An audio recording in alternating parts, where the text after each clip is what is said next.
It's been 100 days since the zombie apocalypse started. My name is Marcus Webb, and if you're hearing this transmission, then congratulations, you're still alive. I'm broadcasting from somewhere in what used to be rural Pennsylvania, from a radio station that's probably been abandoned for a decade before all this even started. The call sign on the wall says WKRP, though I doubt that means anything to anyone anymore. I don't know why I'm doing this. Maybe it's because I haven't spoken to another living person in 3 weeks. Maybe it's because I need to document what happened, what I've seen, what I've done to survive. Or maybe I'm just losing my mind and talking to a microphone helps me remember that I'm still human, still sane, still here. So, if you're out there listening, know that you're not alone. Not completely. And if you're trying to survive just like me, maybe my story will help you. Maybe it'll give you hope. Or maybe it'll just be a warning about what's waiting for you out there. Either way, here's my story. Here's how I survived the first 100 days of the end of the world. Day 0 started like any other Wednesday. I was working my shift at Henderson's hardware store in downtown Millbrook, a small town about 40 miles east of Pittsburgh. Population 8,000, or at least it used to be. The kind of place where everybody knew everybody, where the biggest excitement was Friday night football games and the annual 4th of July parade. I remember I was helping Mrs. Patterson pick out paint colors for her kitchen. She couldn't decide between eggshell white and cream. I remember thinking how ridiculous it was that we were spending 20 minutes discussing the subtle differences between two colors that looked exactly the same to me. I remember checking my phone and seeing it was 2:47 p.m. That's when everything changed. The emergency broadcast signal cut through the radio we kept playing in the store. You know the sound. That harsh, grating tone that usually precedes a weather warning or an amber alert. But this was different. The message that followed wasn't the usual monotone, automated voice. It was a real person, and I could hear the panic in their words. This is not a test. Citizens are advised to remain indoors and lock all doors and windows. A dangerous outbreak has been reported in multiple cities across the eastern seaboard. Individuals displaying aggressive behavior and signs of severe illness should be avoided at all costs. Do not attempt to help or approach anyone exhibiting these symptoms. Emergency services are overwhelmed. Stay indoors. Await further instructions. This is not a test. Mrs. Patterson and I looked at each other confused. My boss, Dale Henderson, came out from the back office, his face pale. "You guys hear that?" he asked. Before we could answer, we heard screaming outside. Not the playful screaming of kids or the startled shriek of someone who'd seen a spider. This was different. This was primal, raw terror given voice. I ran to the front window and looked out onto Main Street. What I saw didn't make sense. It couldn't be real. There was a man, at least I think it was a man, chasing down a woman in a business suit. But he wasn't running like a normal person. His movements were jerky, spasmodic, like a marionette with tangled strings. And when he caught her, when he grabbed her and pulled her down onto the pavement, he didn't rob her or hit her. He bit her. He sank his teeth into her shoulder and tore away a chunk of flesh. And even from inside the store, I could hear her screams intensify into something I didn't think human vocal cords could produce. "Oh my God," Mrs. Patterson whispered beside me. "Oh my God, what is he doing?" More of them appeared. That's the only way I can describe it. More of them. They came stumbling out of doorways, from between buildings, from parked cars, each one moving with that same disturbed gait, that same hunger in their movements. And I realized, standing there in Henderson's hardware with paint samples scattered at my feet, that the world had just ended. The first hour was chaos, pure, unfiltered chaos. Dale locked the front door and we pulled down the security shutters, the metal ones he'd installed after a break-in 2 years ago. Thank God for that paranoia. Through the gaps in the shutters, we watched our town tear itself apart. The things outside, I couldn't call them people anymore. Not with the way they moved, the way they attacked. Were everywhere. They swarmed anyone who was still on the street, pulling them down, biting, tearing. And the worst part, the part that made my stomach turn and my hands shake, was that the people they attacked didn't stay down. It took maybe 15, 20 minutes. The victims would lie there bleeding still and you'd think they were dead. But then they'd start twitching. Their fingers would curl, their heads would turn, and then they'd get up, and they'd be just like the things that had attacked them. Mrs. Patterson threw up in the bathroom. I wanted to join her. Dale had his hunting rifle in the back office. Another thing I'd thought was paranoid at the time, and he loaded it with shaking hands. "We need to call someone," he kept saying. "We need to call the police, the National Guard, someone." But our phones didn't work.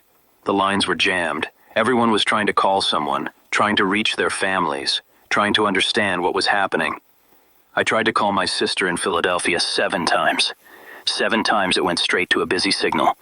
We stayed in the hardware store for 3 days. 3 days of listening to the sounds outside. The moaning. God, the moaning. It wasn't loud, but it was constant. This low, guttural sound that came from dozens, maybe hundreds of throats. It sounded like hunger given voice, like every terrible nightmare you ever had learned to make noise. We rationed the snacks from the vending machine in the break room. Chips, candy bars, stale coffee. Dale had a case of bottled water in his office. We were lucky, if you can call any part of this lucky. A hardware store has supplies. We had flashlights, batteries, tools, rope, duct tape. We had camping equipment. We had things we could use to survive. On the second day, we saw survivors trying to escape in their cars. Most didn't make it far. The things would swarm the vehicles, breaking windows with their fists, pulling drivers out through shattered glass. One car made it about 3 blocks before it crashed into a telephone pole. The driver got out, bleeding from his head, and before he could get his bearings, they were on him. We stopped looking out the windows after that. On the third day, we knew we couldn't stay. The smell was getting worse. Death has a smell, in case you didn't know. It's sweet and rotten at the same time, and it gets in your nose and your throat until you can taste it. And we were running out of food. The vending machine was empty. We'd drunk the last of the water. Dale made the plan. We'd take supplies from the store, pack them in hiking backpacks, and make our way to his truck parked in the alley out back. It was only about 30 feet from the back door. 30 feet. Might as well have been 30 miles. We armed ourselves with what we had. Dale had his rifle and a hunting knife. I took a crowbar and a hammer. Mrs. Patterson, brave, 63-year-old Mrs. Patterson, who'd been worried about paint colors 3 days ago, took a hatchet. We loaded up the packs, rope, duct tape, flashlights, batteries, a first aid kit, camping supplies, anything useful we could carry. I grabbed a hand-crank radio from the camping section. Figured we'd need to know what was happening in the world if anything was still happening in the world. When we opened the back door, the alley was empty. For a moment, I thought we might actually make it. We made it about 15 feet before one of them came around the corner. It used to be a teenager, maybe 16 or 17. He was wearing a Millbrook High Letterman jacket with bloodstains down the front. One of his arms hung at an unnatural angle, broken, but he didn't seem to notice or care. When he saw us, his head snapped up and he made this sound, this clicking, hissing sound in the back of his throat, and then he ran at us. Dale shot him. The sound of the rifle in the enclosed alley was deafening, and I'm pretty sure my ears rang for an hour afterward. The bullet hit the kid in the chest and he stumbled but didn't fall. Dale shot him again. Same result. "The head!" I screamed. "Shoot him in the head!" I don't know how I knew. Maybe from movies, maybe from video games, maybe just instinct. But Dale didn't question it. The third shot hit the kid right between the eyes, and he dropped like someone had cut his strings. But the noise had attracted more of them. We could hear them moaning, hear their footsteps echoing off the brick walls. We ran for the truck. Mrs. Patterson fell. I heard her cry out behind me, heard her backpack hit the ground. I turned back and saw her on her knees, saw 3 of those things stumbling toward her from the other end of the alley. I didn't think. I just reacted. I ran back and swung the crowbar as hard as I could. It connected with the first one's skull with a sound like a melon being dropped. The thing fell, and I hit it again and again until it stopped moving. The second one grabbed my jacket, and I shoved it back, then brought the hammer down on its head. The claw end punched through its skull, and when I tried to pull the hammer free, it stuck. The thing fell, taking my hammer with it. The third one had reached Mrs. Patterson. She was screaming, holding her hatchet up, but her hands were shaking so badly I didn't think she could swing it. I grabbed her arm and pulled her up, and Dale was there, his rifle barking twice, and then we were running again. We made it to the truck. Dale fumbled with his keys. God, I'd never seen someone's hands shake so badly, and finally got the door open. We threw our packs in the bed and climbed into the cab. All three of us crammed into the front seat. The engine roared to life, and I've never been so grateful to hear that sound. Dale threw it in reverse and we shot backward out of the alley. There was a thump as we hit one of those things, and then another, and then we were on the street, and Dale was shifting into drive and we were moving. We drove through the outskirts of Millbrook, heading for the highway. The town was gone. I mean, it was still there physically. The buildings were still standing, the streets were still intact. But the town was gone. Everything that had made it a place where people lived, where they had lives and families and futures, all of that was gone. Bodies lay in the streets. Cars were crashed into buildings, into each other, into telephone poles. Fires burned in some of the houses, and no one was coming to put them out. And everywhere were those things. Hundreds of them, thousands maybe, shambling through the ruins of our town. We saw other survivors. A man on a rooftop waving at us desperately. A woman running through a yard, a child in her arms, three of those things close behind. A group of people fighting them off with whatever they could find. Bats, golf clubs, a shovel. We couldn't help them. We couldn't stop. If we stopped, we'd die. That's the first lesson I learned. You can't save everyone. You can barely save yourself. We made it to Highway 22 and headed east. The highway was a parking lot, cars everywhere, abandoned or crashed, and those things wandering between them like they were shopping for their next meal. Dale drove on the shoulder, on the median, even in the oncoming lane. We hit so many of them I lost count. Each impact made a sickening thud, and I tried not to look in the rearview mirror, tried not to see them getting back up. We drove for 2 hours before we ran out of gas. The truck sputtered and died on a rural road somewhere between nowhere and nothing. We'd been looking for a gas station, but every one we passed was either swarming with those things or already on fire. Dale slammed his hands on the steering wheel. Damn it! Damn it! We grabbed our packs and started walking. It was late afternoon, and the sun was getting low. We needed to find shelter before dark. I didn't want to know what would happen if we were caught outside after nightfall. We found a farmhouse about a mile down the road. It sat back from the highway, surrounded by cornfields that hadn't been harvested. The house looked intact. No broken windows, the door still closed. We approached carefully, Dale with his rifle ready, me with my crowbar. The front door was unlocked. Inside, the house was empty. Not abandoned. There were still pictures on the walls, dishes in the sink, a TV remote on the coffee table. But no people. No bodies. No sign of what had happened to whoever lived there. We searched the whole house, checking every room, every closet, every space big enough for one of those things to hide. Nothing. We were alone. Mrs. Patterson sat down on the couch and started crying. Not loud, sobbing cries, but quiet tears that ran down her face while she stared at nothing. Dale and I didn't know what to say. What do you say when the world has ended? We fortified the farmhouse that night. Pushed furniture against the doors. Checked that all the windows were locked. We found food in the pantry. Canned goods, dried pasta, rice. The water still ran from the taps, which seemed like a miracle. We cooked dinner on the gas stove, and it felt surreal, sitting around a kitchen table eating spaghetti, while outside the world was eating itself. Dale tried the hand crank radio after dinner. He turned the dial slowly, moving through static, through dead air, through emergency broadcast signals that repeated the same message over and over. Stay indoors, avoid contact with the infected, help is coming. But help wasn't coming. We all knew it, even if nobody said it out loud.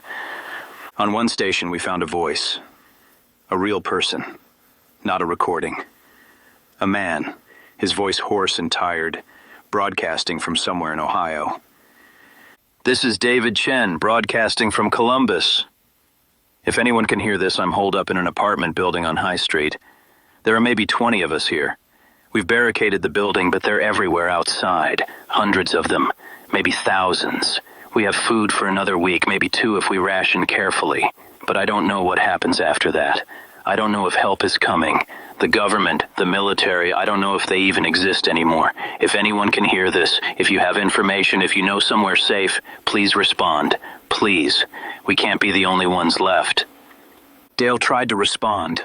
Tried to tell him we were here, we were alive, but our radio could only receive, not transmit. We weren't equipped for that. So we just listened as David Chen kept talking to the void, kept hoping someone would answer. We stayed in the farmhouse for a week. We took turns keeping watch, sleeping in shifts, making sure none of those things got close to the house.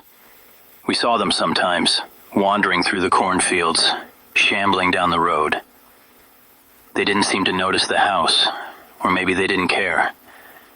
Maybe they could tell there was nothing for them there. On the fourth day, we found the bodies. Dale was checking the barn. We'd been avoiding it because it was detached from the house, and we'd focused on securing our immediate shelter first. But we needed to know what was out there, needed to know if there were any threats. He came back white as a sheet. "They're in there," he said. "The family. The ones who lived here." Mrs. Patterson and I followed him to the barn. The smell hit us before we even got inside. The family, a man, a woman, 2 kids, had hanged themselves from the rafters. There was a note pinned to the barn door, written in shaky handwriting. "We heard what's happening. We saw the news before the TV stopped working. We know what those things do to people. We're not going to let that happen to us. We're not going to become like them. May God forgive us." We buried them that afternoon, in a corner of their own property, under an oak tree. We didn't know their names, didn't know anything about them except that, when faced with the end of the world, they'd chosen to leave it on their own terms. Mrs. Patterson said a prayer over the graves. I'm not religious, never have been, but I bowed my head and let her words wash over me. It seemed important, seemed like something we needed to do to hold on to our humanity. That night, Dale made an announcement. "I'm going to try to reach my daughter," he said. "She lives in Harrisburg, about 90 miles from here. I need to know if she's alive. I need to try to get to her." Mrs. Patterson nodded. "I understand. Family comes first." "What about you?" Dale asked her. "Do you have family?" She shook her head. "My husband died 6 years ago. My son lives in California. I haven't been able to reach him. I don't know if he's..." She trailed off, unable to finish the sentence. "You should come with me," Dale said. "Both of you. We'll find my daughter, then we'll figure out what's next. We're stronger together." But I couldn't. I had to find my sister, Sarah. She lived in Philadelphia, and that was in the opposite direction from Harrisburg. If there was any chance she was alive, I had to try to reach her. We argued about it for an hour. Dale said I was being stupid, that Philadelphia was probably completely overrun, that I'd be walking into a death trap. He was probably right. But Sarah was the only family I had left. Our parents had died in a car accident 5 years ago. It was just her and me. I couldn't abandon her. In the end, we agreed to split up. It went against every survival instinct, every piece of advice about staying together. But we all had people we needed to find. We spent the next 2 days preparing, gathering supplies, planning our routes. We found a pickup truck in the barn with a full tank of gas. Dale and Mrs. Patterson would take that and head to Harrisburg. I'd take one of the bicycles we found in the garage and head east toward Philadelphia. It was about 100 miles. On a bike, on roads that might be blocked or swarming with those things, it could take me a week or more. We left on the morning of day 11. We stood in the driveway of that farmhouse, 3 people who'd been strangers a week and a half ago, and said goodbye. Dale hugged me, told me to be careful, told me to stay off the main roads and keep moving. Mrs. Patterson gave me her hatchet. "You'll need this more than I will," she said. "Dale has his rifle. You've just got that crowbar." I tried to refuse, but she insisted, so I took it, hung it from my belt, and promised her I'd put it to good use. "If you make it to Philadelphia, if you find your sister," Dale said, "try to head north. Canada. I heard on the radio that they closed their borders, that they're keeping it contained up there. It might be safer." I nodded, even though I didn't know if I believed it. Safer was a relative term now. We parted ways at the end of the driveway. They turned west, and I turned east. I pedaled down that empty country road, my backpack heavy on my shoulders, and I didn't look back. If I'd looked back, I might have lost my nerve. The first day of biking was harder than I expected. The roads were obstacle courses of abandoned cars, debris, and bodies. Sometimes the bodies were just bodies, lying still and starting to rot in the summer heat. But sometimes they weren't just bodies.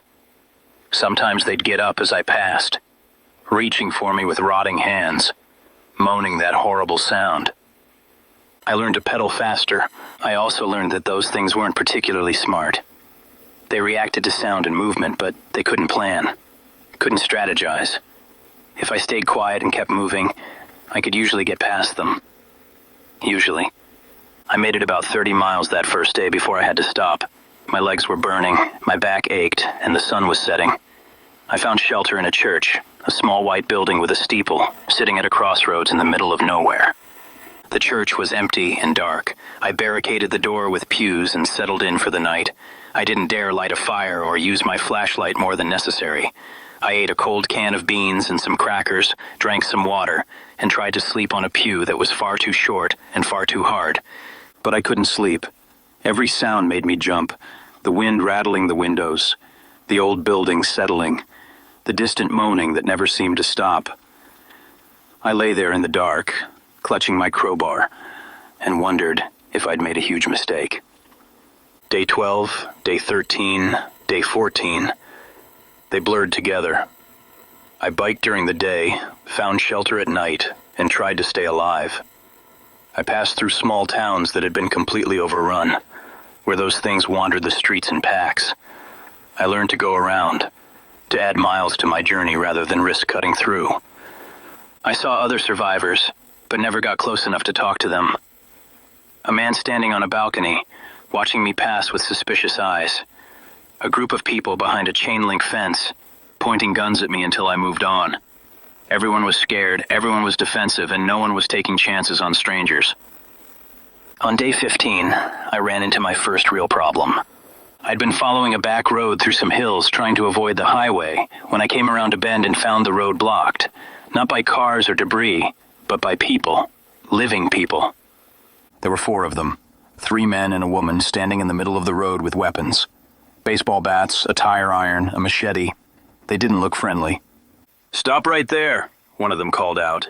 He was big, well over 6 feet, with a beard and a shotgun slung over his shoulder. "Get off the bike." I stopped but didn't get off. "I'm just passing through. I don't want any trouble." "Yeah, well, trouble found you anyway. We're in charge of this road. You want to pass, you gotta pay the toll." "Toll?" The world ended. "What kind of toll are you talking about?" The big man smiled, and it wasn't a nice smile. "Food, water, weapons, supplies, whatever you got. We take half, you can go on your way. You refuse, and we take it all." I looked at them, calculated my chances. 4 against 1, and they were blocking the road. I could try to bike past them, but that shotgun worried me. I could turn around, but who knows what was behind me. I could fight, but I'd probably lose. "What if I don't have much?" I asked, stalling, trying to think. "Then you better hope what you have is valuable," the woman said. She was thin, with dark hair and a scar across her cheek. "Or we might just take the bike too." Nice bike. I made a decision. I slowly got off the bike, keeping my hands visible, and started to reach for my backpack. "Slow," the big man said, raising the shotgun. "Real slow." I nodded and opened the backpack, pulling out a can of soup and a bottle of water. I held them up. "This is all I can spare. I've got a long way to go, and I need the rest." The big man laughed. "You think we're stupid? You got more than that in there. Hand over the pack." "No." The word came out before I could stop it. The big man's smile disappeared. "What did you say?" I said no. "You want to kill me for it, go ahead. But I'm not giving you my supplies. I need them to survive." We stood there in a standoff, seconds stretching into eternity. I could see him calculating, see him trying to decide if I was worth the bullet. Ammunition was valuable now. Every shot had to count. Then I heard it, the moaning, coming from the woods on both sides of the road, getting louder. "Shit," the woman said. "We got incoming." The big man heard it too. His head snapped toward the sound, and I saw fear flash across his face. "How many?" I don't know, but we need to move. Now. The four of them started backing away, their attention split between me and the approaching sounds.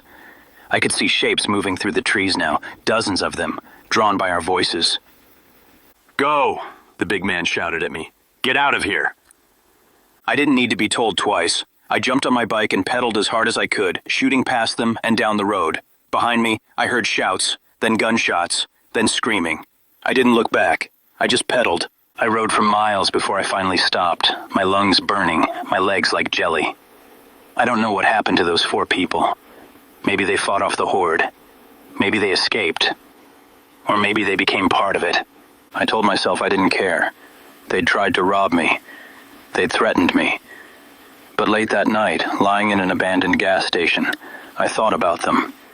I wondered if they'd had families, if they were just trying to survive like everyone else, if the world had made them into monsters before the actual monsters got them. Day 20. 3 weeks since the world ended. I was getting closer to Philadelphia, maybe 40 miles out. But the closer I got, the worse it became. The small towns were bad, but at least they were manageable. You could avoid the main streets, could sneak around, could usually find a way through. But as I got closer to the city, the density increased. More houses, more buildings, more of those things, and more bodies. They lined the roads, piled up where people had tried to make stands, where they'd tried to defend their homes, their families, their lives. The smell was unbearable.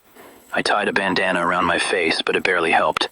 I started seeing signs of the military, roadblocks that had been overrun, abandoned vehicles with mounted guns, spent shell casings by the thousands.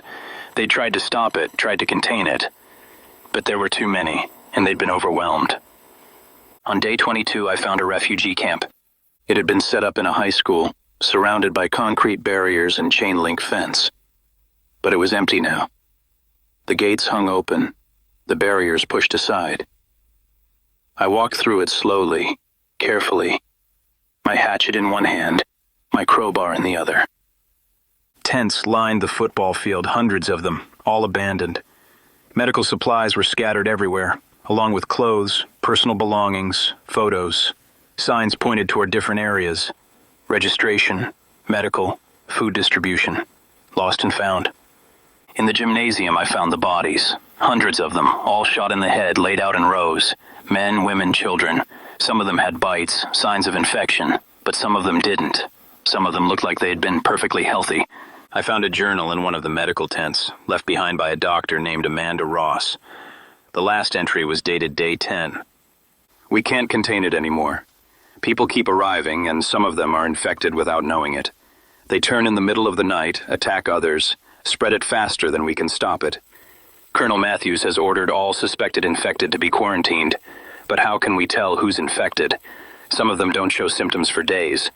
We're terrified of each other. People are being reported by their neighbors, their friends, their families. The quarantine tent is full. Matthews says if it spreads to the main camp, we'll have to evacuate. But where would we go? This was supposed to be the safe place. I'm scared. I'm so scared. I don't want to die. I don't want to become one of them. If you're reading this, if you found this journal, please know that we tried. We really tried. I left the refugee camp quickly.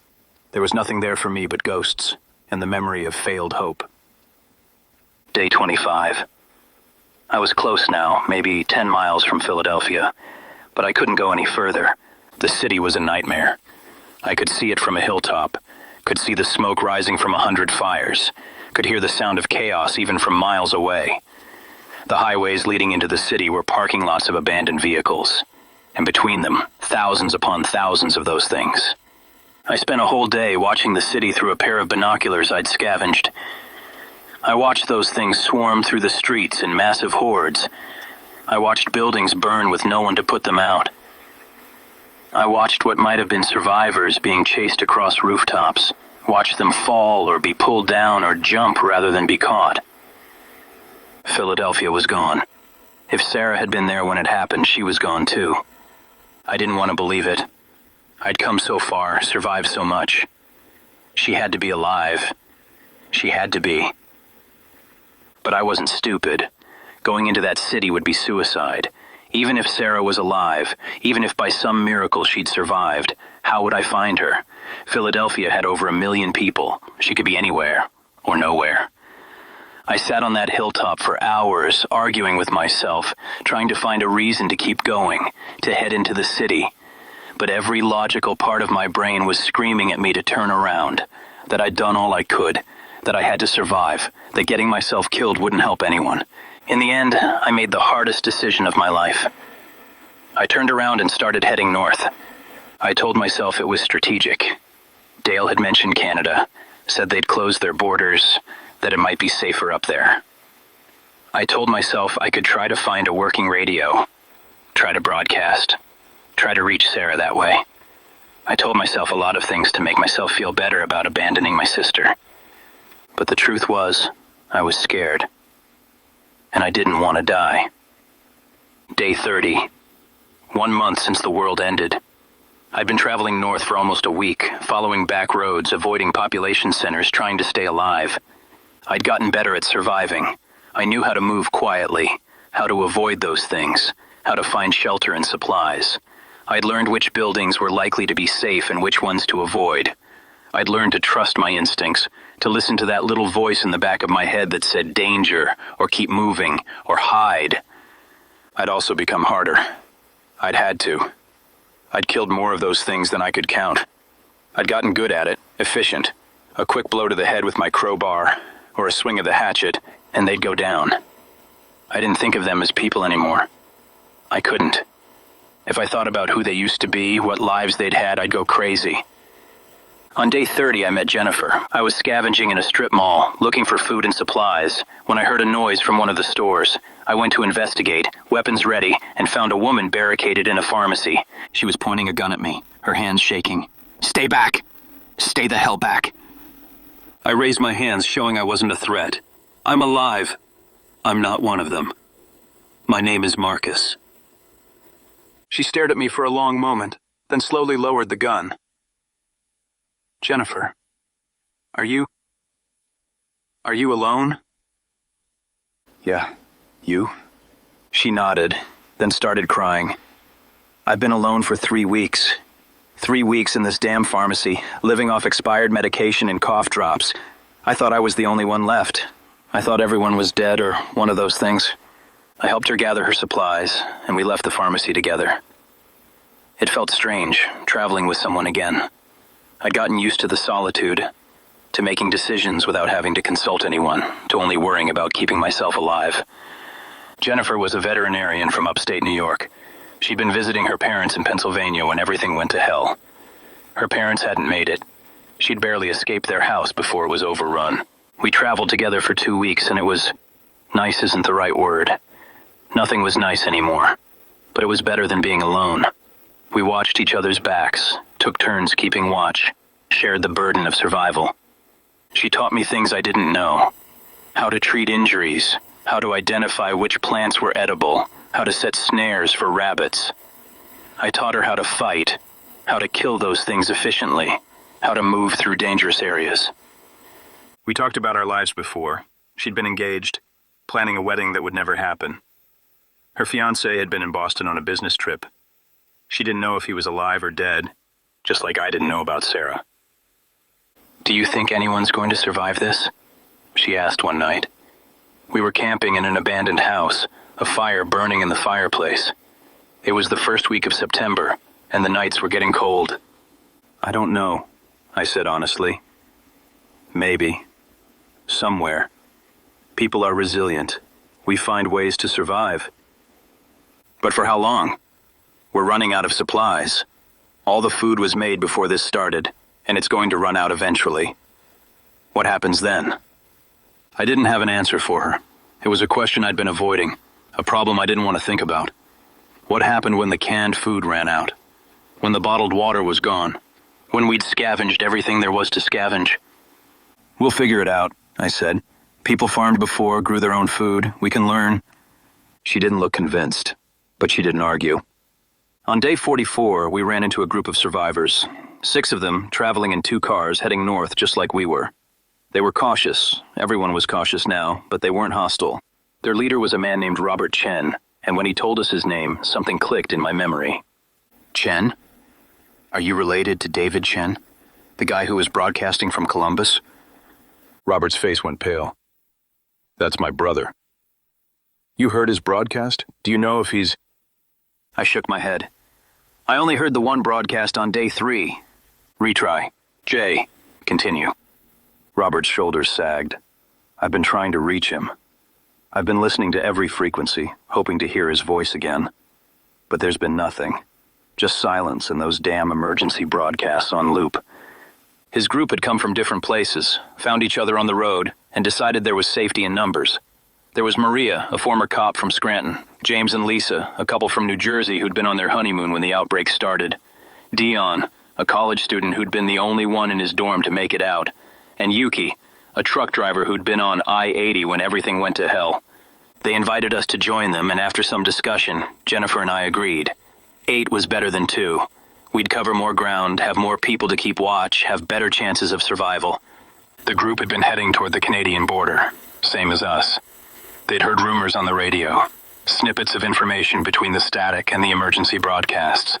Canada had closed its borders, but some people were saying they'd set up refugee camps just across the line, that they were taking in American survivors if they could prove they weren't infected. It's a long shot, Robert admitted as we drove north in convoy. Jennifer and I were riding in the back of Yuki's truck, the wind whipping through our hair. But it's the only shot we've got. There's nothing left down here. The cities are gone. The military's gone. The government's gone. If there's anywhere safe left, it's got to be north. Day 50. We'd been traveling together for almost a week, and I was starting to feel something I hadn't felt in a long time. Hope. Not much, just a tiny spark. But it was there. Maybe we'd make it. Maybe there was a future after all. We developed a routine. We traveled during the day, staying off the major highways, using back roads and farm routes. When we found a good defensive position, we'd stop for the night. Someone was always on watch, always listening for that telltale moaning that meant those things were near. We'd also started planning for the long term. Maria had found a book on survivalist living in an abandoned bookstore, and we'd been reading it together. How to purify water, how to plant crops, how to preserve food, how to build shelters. If we made it to Canada, if we found safety, we'd need these skills. But the journey was getting harder. The further north we went, the more signs we saw of organized resistance and organized failure. Military checkpoints that had been overrun. Towns that had tried to wall themselves off, only to have the walls breached. Bridges that had been blown up to stop the spread, cutting off escape routes for the living and the dead. On day 52, we found the prison. It was a medium security facility surrounded by high walls topped with razor wire. The gates were closed and reinforced with vehicles and concrete barriers. And there were people inside. Living people. We could see them on the walls, armed with rifles, watching our approach. Robert stopped the cars at a safe distance and got out slowly, hands raised. "We're alive. We're not infected. We're just looking for a safe place." A voice came from the wall through a megaphone. "Stay where you are. Do not approach." We waited while they discussed among themselves. Finally, the voice came again. "You can come in, but you'll be quarantined first. 2 weeks. We need to make sure none of you are infected. You agree to those terms, we'll let you in. You cause any trouble, we'll shoot you. Understood?" We agreed. What choice did we have? The prison had been turned into a survivor camp, housing about 70 people. The inmates had been evacuated early in the outbreak, and the corrections officers who'd stayed behind had opened it up to refugees. The walls made it defensible, the facilities were designed to house people, and the industrial kitchen and stockpiled supplies meant they could survive for months. The 2-week quarantine was brutal. They locked us in individual cells, ironic, taking shelter in a prison only to be imprisoned, and brought us food and water once a day. We couldn't see each other, couldn't talk except through the walls. We just had to wait and pray that none of us had been infected without knowing it. I spent those 2 weeks thinking. About Sarah, about Dale and Mrs. Patterson, about everyone I'd lost, about the world that was gone and what kind of world might come after, about whether survival was enough or if we needed something more to hold on to. On day 66, they let us out. We'd all passed quarantine. None of us had turned. We were integrated into the prison community, given jobs, made part of the group. It should have been a relief. We were safe, behind walls, with other people. We had food, water, shelter. But something felt wrong. I couldn't put my finger on it at first, but the more time I spent there, the more I realized what it was. The prison was a dictatorship. The leader was a former corrections officer named Captain Walsh. He'd been one of the first to survive, one of the first to start organizing people. And he'd made himself indispensable. He made all the decisions, controlled all the resources, and ruled through fear and loyalty. People who questioned him disappeared. People who didn't follow his rules were put in solitary confinement, left in cells without food for days. People who tried to leave were shot. It's for the good of the community, Walsh explained when I questioned him. We can't have people coming and going as they please. They might lead those things back to us. They might bring infection. Everyone has to follow the rules, or the whole system falls apart. I tried to accept it. I tried to tell myself that maybe this was how things had to be now, that strong leadership was necessary for survival. But I couldn't shake the feeling that we'd traded one nightmare for another. Jennifer felt it too. "We need to leave," she whispered to me one night. We were alone in one of the common areas, speaking quietly so no one would overhear. "This place isn't right. Walsh is crazy, and it's only going to get worse." "How?" "They guard the gates. They've got guns. If we try to leave, they'll stop us." Then we'll have to be smart about it. We'll have to plan.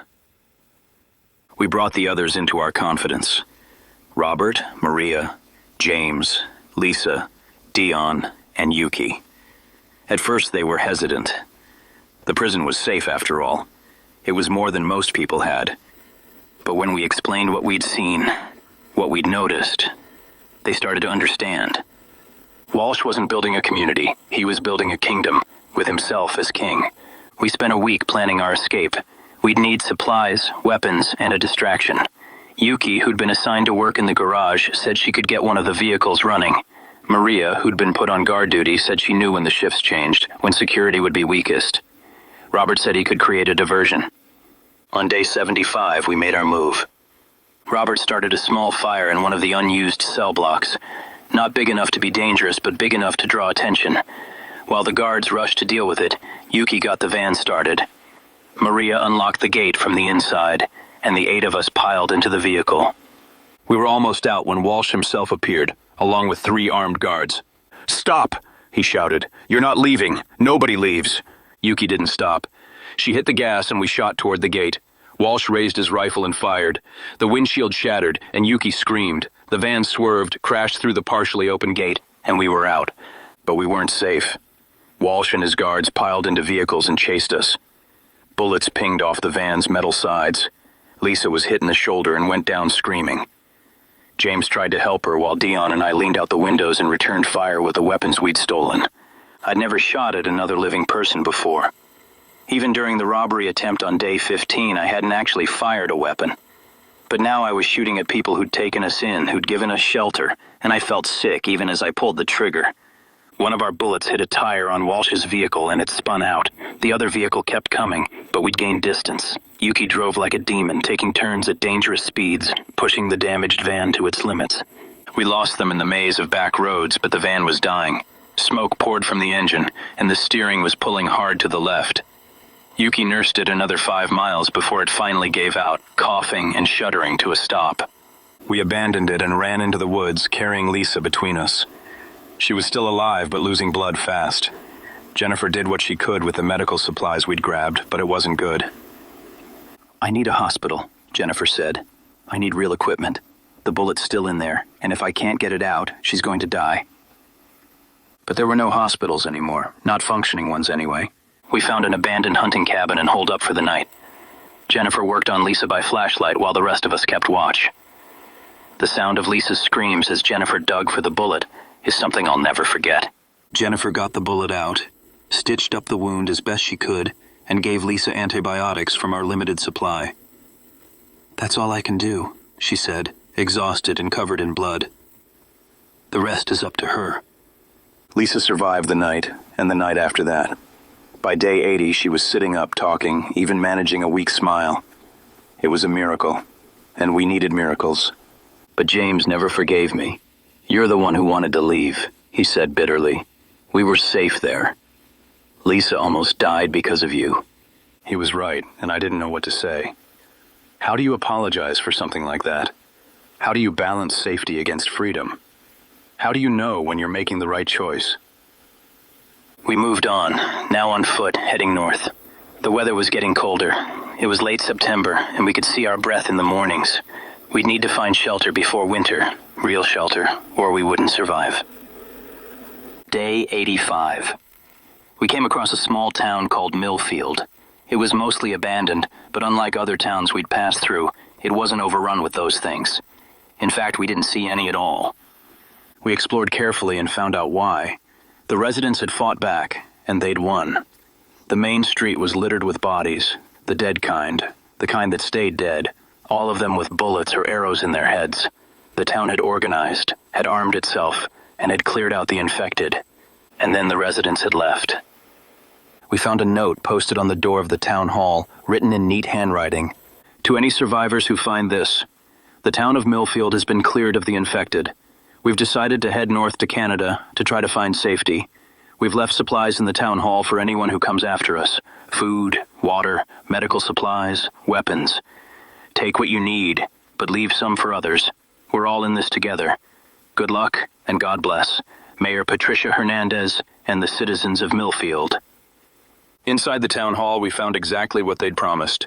Shelves stocked with supplies, neatly organized and labeled. There was even a map with routes marked, showing which roads were clear and which were blocked or dangerous. People are good, Robert said quietly, looking at the supplies. Even now, even after everything, people are still good. We restocked, took what we needed, and left the rest for whoever came next. Before we left, I added our own note to the door. Thank you for your generosity. 8 survivors passed through here on day 85, heading north to the Canadian border. May we all find safety and peace. Marcus Webb and friends. Day 90. 10 days later. We were so close to the border now, maybe 30 miles. But the last stretch was the hardest. The area around the border was chaos. Thousands of people had had the same idea we'd had, and they'd all converged on the crossing points. Abandoned cars stretched for miles, and between them, those things wandered in massive hordes, feeding on the remains of people who hadn't made it. We couldn't go through it. We'd have to find another way. Maria, using her cop training, suggested we head east, find a less traveled crossing point. The major highways will be blocked, she said, but there are dozens of smaller roads, logging routes, even places where we can cross on foot through the woods. It'll be harder, but we'll have a better chance. We followed her advice, and she was right. We found a logging road that crossed the border in a remote area. There was a checkpoint there, abandoned Canadian border control, but the gate was open, and there were no signs of those things. We crossed the border on day 92. I can't describe what that felt like. We'd made it. We'd actually made it. 8 of us had survived everything the apocalypse had thrown at us, and made it to safety. Except it wasn't safety. Not really. The Canadian side was better than the American side, but not by much. The border towns had been evacuated, and we found signs directing survivors to a refugee center in a place called Thunder Bay, about 200 miles north. We started hiking. We were tired, hungry, and running low on supplies, but we were also closer to hope than we'd been in 3 months. On day 95, we encountered the Canadian military. They found us on the road. 3 trucks full of soldiers in hazmat suits, weapons drawn. They surrounded us and ordered us to stop, to put down our weapons, to submit to screening. They tested us for infection, took blood samples, checked our temperatures, examined us for bites or scratches. It took hours, and we stood there in the cold, shivering, waiting to find out if we'd be accepted or turned away. Finally, an officer approached. You're clean. All of you. Welcome to Canada. We'll transport you to the refugee center in Thunder Bay. You'll be processed there, given housing, food, medical attention. You'll be safe. Safe. That word again. But this time, when I heard it, I almost believed it. Day 100. Today. Right now, as I speak into this microphone. The refugee center in Thunder Bay is a massive operation. Thousands of survivors have made it here, from all over the northern United States and southern Canada. It's not paradise. We're living in tents. Food is rationed. Resources are limited. But it's organized. The Canadian government is still functioning, still maintaining order, still trying to help. I've been assigned to work in the communications center, which is how I got access to this radio equipment. My job is to monitor broadcasts, to listen for other survivors, to try to maintain contact with other safe zones. That's why I'm broadcasting this now, because if we made it, then others can too. And I want them to know there's still hope. There's still a place to go. Thunder Bay is accepting survivors, but you need to know what you're getting into. The journey is hard. Most people don't make it. Those things are everywhere. Millions of them. And they're not the only danger. There are people who've lost their humanity, who'll rob you or kill you for your supplies. There are diseases spreading, injuries that get infected, 1,000 ways to die. But if you're smart, if you're careful, if you're lucky, you can make it. Here's what I learned in 100 days. First, stay quiet and stay hidden. Those things are attracted to sound and movement. If you can avoid their attention, you can usually avoid them entirely. Second, keep moving. Don't stay in one place too long unless it's truly secure. Supplies run out and those things wander. What's safe today might be overrun tomorrow. Third, trust your instincts. If something feels wrong, it probably is. If a place looks too good to be true, it probably is. Your gut has kept humans alive for thousands of years. Listen to it. Fourth, find people you can trust, but be careful who you trust. Humans can be more dangerous than the infected. Look for people who help without asking for too much in return, who share rather than hoard, who still have their humanity. Fifth, don't give up. I know it's hard. I know there are days when you want to just stop, when the weight of survival feels like too much to bear. But you have to keep going. For yourself, for the people you've lost, for the world that might come after this. And finally, remember that you're human. Don't lose that. Don't become so focused on survival that you forget how to live. Take time to appreciate the sunrise. Share your food with someone who needs it. Tell stories, laugh when you can, cry when you need to. Hold on to your humanity, because if we lose that, those things have won even if we survive. I don't know what happens next. I don't know if Thunder Bay will hold, if the Canadian government will survive, if we'll ever be able to rebuild what we lost. I don't know if Sarah is alive, if Dale and Mrs. Patterson made it to Harrisburg, if David Chen is still broadcasting from Columbus. But I know I'm still here. We're still here. And as long as we're here, there's hope. If you're listening to this, if you're out there trying to survive, head north. Thunder Bay, Ontario. Follow Highway 11 if you can. Or take the back roads if you can't. Look for the signs, the ones marked with yellow paint. Other survivors have been marking the safe routes. Avoid the cities. Avoid large groups of the infected. Keep moving, keep fighting, keep surviving. And if you make it here, find me. Ask for Marcus Webb. I'll be here, in the communications center, listening for voices in the static, hoping that every broadcast I hear means one more person who made it. One more person who survived. This is Marcus Webb, broadcasting from Thunder Bay, Ontario, on day 100 of the zombie apocalypse. To anyone who can hear this, you're not alone. We're still here. We're still fighting. And we're not giving up. Stay safe out there, stay human, and keep moving forward. Because the world may have ended, but we haven't. Not yet. I'm going to keep this channel open as long as I can. I'll broadcast every day at noon and midnight Eastern Time. If you need help, if you have information, if you just need to hear another human voice, I'll be here. And this is Marcus Webb signing off. See you tomorrow if we're both still alive. And to Sarah, if by some miracle you're hearing this, I'm sorry I couldn't reach you. I'm sorry I turned back. But I'm here, and I'm alive, and I'll keep broadcasting. If you're out there, if you survived, find your way north. I'll be waiting for you. Day 101 starts tomorrow, and I'll be here for it. This is Marcus Webb, over and out.